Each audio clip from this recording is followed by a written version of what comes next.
During this briefing, we will show you a clip of the body-worn camera footage from today. I know you'll probably want to shoot some of that off of the screen, either during this press conference or right afterward. I will be sure to email that to all of you so you have a digital copy as well. But first, I'm going to turn it over to Mr. Toth.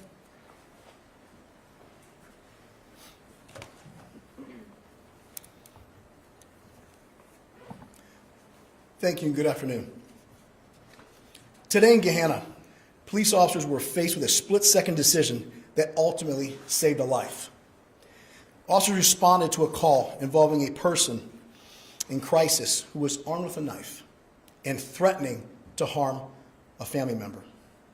Despite repeated commands to drop the weapon and comply, the individual refused. Sadly, he made a choice to not surrender peacefully and comply with officers. The actions taken by our officers were in direct response to that threat posed by the suspect. Their decisions were driven by a commitment to protect innocent lives. This incident is a stark reminder of the dangers law enforcement officers face every single day. Just weeks ago, a Hamilton County deputy sheriff was run down by a father that had lost his son. That deputy was killed. Yesterday, a Morrill County deputy was laid to rest after being fatally shot in a gun battle. 8 days ago, 2 Mifflin Township police officers were shot by a non-compliant citizen. One remains hospitalized. One has been since released with a long road to recovery. And last week, a Union County deputy was involved in a life or death shootout with an armed suspect. And hours earlier today, a police-involved shooting in Knox County, Ohio.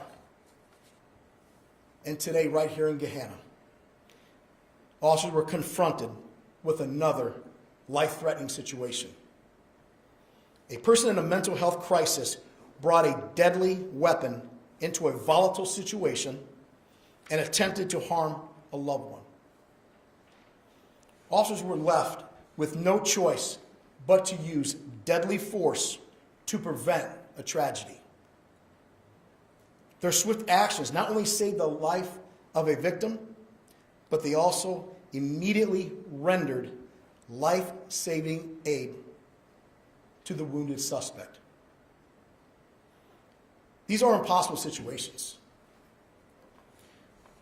Ones no officers hope to face ever in their career.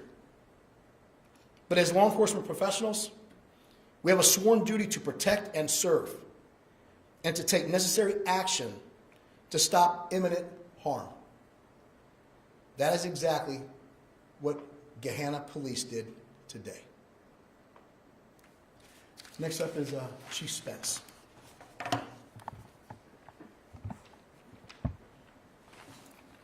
Good afternoon. I'm going to brief you a little bit on the events leading up to this situation, and then, as you're well aware, this is an active investigation by BCI and our own internal detectives. This morning at 9:39 a.m., officers of the Gahanna Division of Police responded to a call for service in the 300 block of Lincolnshire Road on a report of a suicidal individual. Upon arrival, the first officer on the scene made contact with one of the family members of this individual, who was later identified as Mackay McMillan, age 19. The officer tried to have Mr. McMillan exit the home, which he did not. Quickly became a verbal struggle that he could overhear as he was waiting for his backup officer. The officer immediately went into the home. Backup officer right behind him. They encountered McMillan armed with a knife, which is here, and we'll provide a copy for you. Threatening relatives. Multiple commands, over a dozen commands to drop the weapon were announced by the officers as he was in inches, and I say inches, of a potential victim. As body camera footage will show, the officers gave over a dozen commands. When he refused, one officer fired a service weapon, striking McMillan. The officer who fired his weapon immediately began rendering first aid and calling for medics to arrive. Our medics at Mifflin Township were there within moments of the situation unfolding.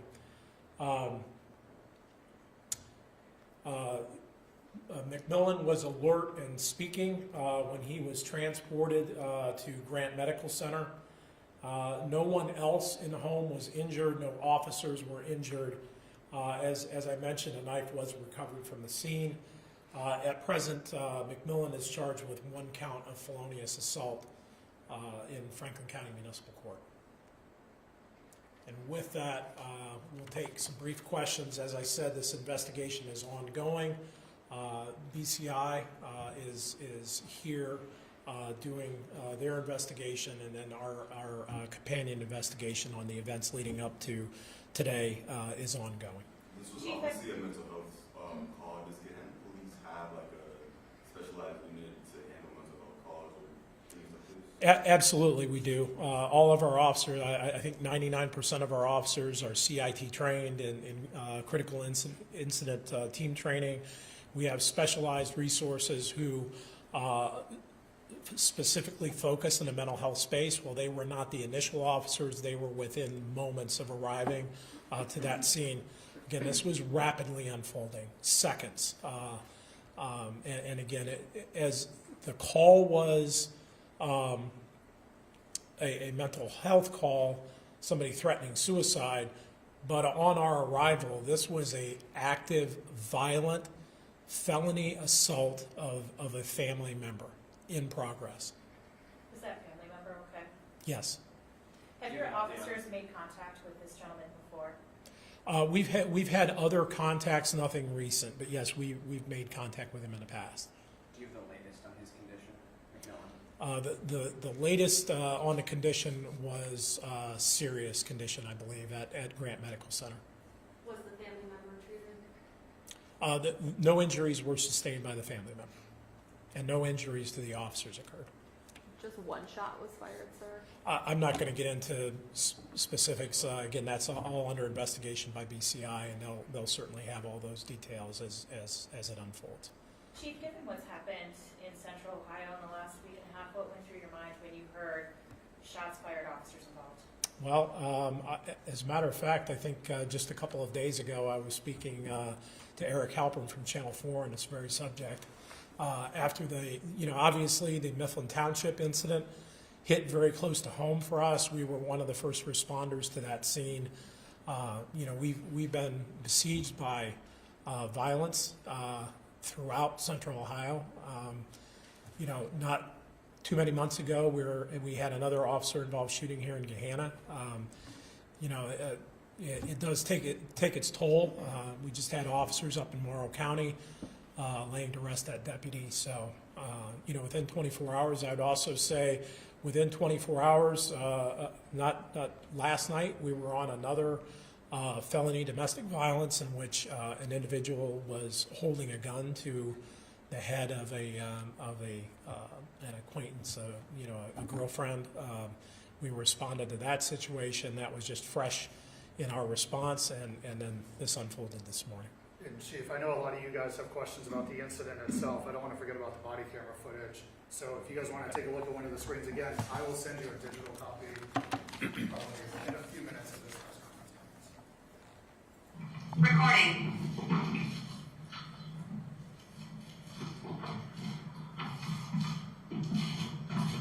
Hello.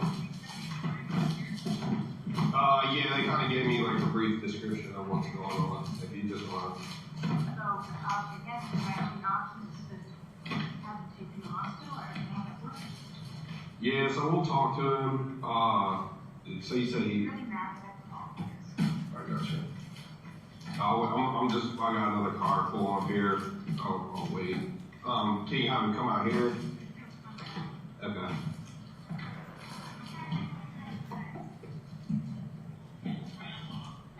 What the fuck is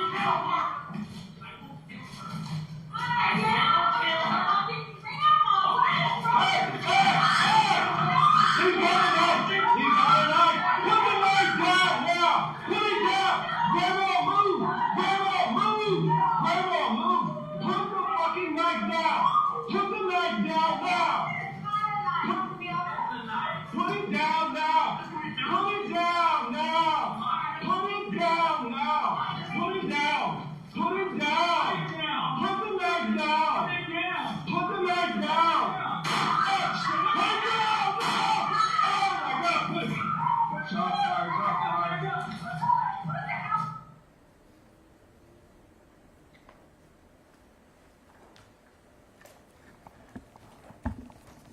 We'll certainly work on providing that copy. You know, obviously, due to redactions that are required under Ohio law, we have to blur some of this video.